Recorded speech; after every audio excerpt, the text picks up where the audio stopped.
Hello అండి, welcome to my channel. మొక్కల్ని అందంగా పెంచడం ఒక ఎత్తు అయితే, ఆ పెంచిన పూలతోటి రకరకాల అలంకరణలు, దండలు చేయటం ఇంకొక ఎత్తు అనమాట. చూడండి, మొత్తం అన్ని పూలతో వెంకటేశ్వర స్వామి ఫేస్.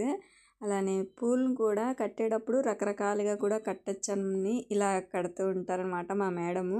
ఇదిగోండి, కిందేమో శంకు పూలు, ఇవన్నీ ఎల్లో కలరు. ఎన్ని డెకరేషన్స్ చేశారంటే మా మేడము, అసలు చూడండి. పెంచడం ఒక అదృష్టం, మళ్ళీ వాటితో ఇలా అలా అలంకరించడం అనేది ఇంకా అదంతా శ్రద్ధ అండి. శ్రద్ధ ఉంటేనే మనం ఇలా పెంచి చక్కగా అలంకరించుకోగలం. ఇదైతే తులసి వెన్నంట. తులసి కాడలతోనే కాకుండా ఇలా వెన్నుతో కూడా ఇలా దండలు కట్టి స్వామివారికి అలంకరిస్తారంట. ఇవన్నీ పారిజాతం పూలతో మాలలో రకరకాలుగా కట్టారు చూడండి. పెంచడం ఒక ఎత్తు, ఇలా అలంకరించడం ఇంకొక ఎత్తు అండి.